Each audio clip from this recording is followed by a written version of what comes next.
Herzlich willkommen hier bei uns im Studio. Leo, schön bist du noch hier für ein Q&A. Immer gerne, sage ich, oder? Immer gerne, Immer gerne, kein Thema. Jeden Sonntag das Gleiche.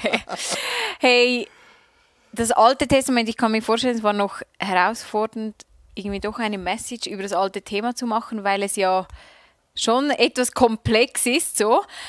Kannst du generell einfach nochmals kurz zusammenfassen, was ist dir am wichtigsten, was die Leute aus dieser Message mitnehmen in die Woche? Es sind auch zwei Dinge. Man muss die Bibel zoomen, im großen Bilde verstehen und nicht in den einzelnen Geschichten. Sonst macht das Alte Testament bei vielen Dingen keinen Sinn.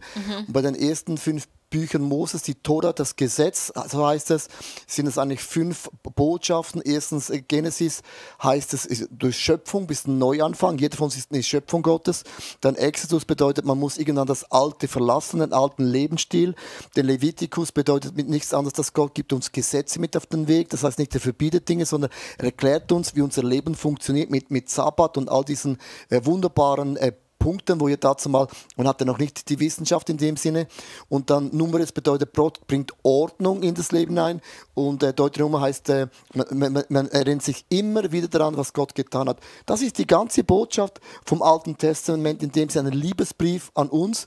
Und dann, das sage ich jetzt mal, das ist so der Grundgedanke. Ja, jetzt hast du gesagt, man sollte das Alte Testament lesen mit dem rausgezoomten Blick eigentlich, also nicht mit der Lupe.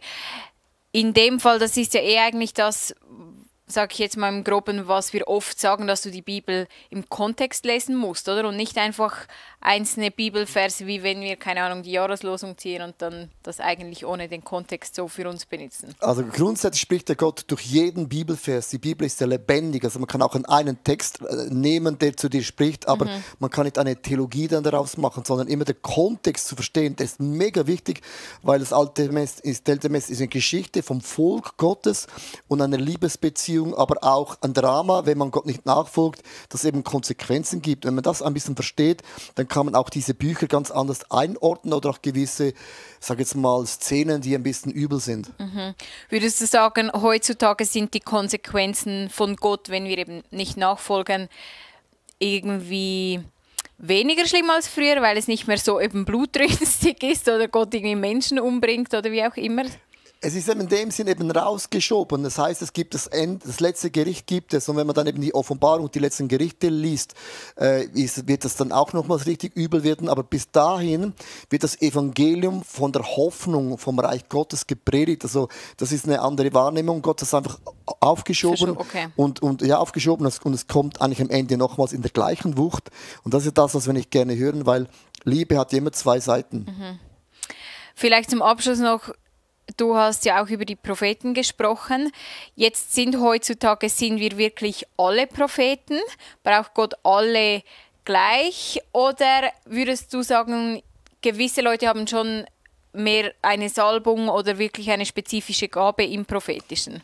Es gibt 2 Dinge. Es gibt das Amt vom Propheten, also Leute, die diese prophetische Begabung haben, ein Wort in ein Leben hineinzusprechen. Das ist ein Amt. Aber dann sind wir alle Könige, Priester und Propheten, so sagt das Neue Testament. Und Propheten bedeutet eben auch, dass wir eben zwischen Gott und den Menschen vermitteln. Und Menschen sehen in unserem Umfeld denn die Veränderung, die Jesus macht. Also man wird ja nicht gläubig und es läuft alles weiter. Also die Familie, das Umfeld kann an deinem Leben eigentlich die Wunder von Jesus lesen und so werden sie zu Augenzeugen, wie es ja die ersten Christen waren, Augenzeugen von den Wundern Gottes. Die einen haben es dann geglaubt und die anderen haben es nicht geglaubt, aber alle waren Augenzeugen. Das finde ich eben eine coole Botschaft zu wissen. Wir sind Botschafter, Botschafterinnen an der Stelle von Jesus und Menschen lesen an uns die Kraft von Jesus. Ja, es ist ermutigend zu wissen. Ich finde es ermutigend. Die einen sagen nochmal, aber wenn ich dann mein Leben anschaue, stimmt ja nicht ein alles. Druck. Ja, aber wir machen einen Unterschied, ob du jetzt willst oder nicht. Also wir sind nicht einfach bei allem immer einfach nicht perfekt und Gott braucht ja nicht perfekte Gefäße. Aber wir haben alle eine Story, wo Jesus Dinge verändert hat, weil Glaube ist nicht einfach so, man lebt gleich weiter, unmöglich. Das stimmt. Hey, vielen Dank, warst du hier. Dir zu Hause möchte ich das Bibellesen wie niemals zuvor, das Buch noch erwähnen, dass wenn du das noch nicht hast, kauf es dir doch unbedingt. Wir sind momentan seit letzten Sonntag in dieser Serie und wir werden noch ein paar Wochen in dieser Serie bleiben, wo eben das Buch dazu geschrieben wurde. Darum kauft ihr das unbedingt bei uns im Online-Store.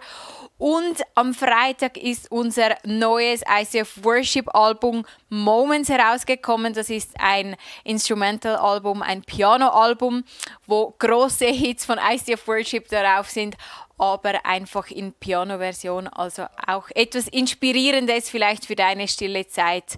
Genau, downloade dir dieses Album unbedingt auf allen Plattformen. Jetzt bleibt mir nichts anderes übrig, als dir eine gute Woche zu wünschen und ich freue mich, dich nächste Woche wieder mit an Bord zu haben. Tschüss. Bye bye.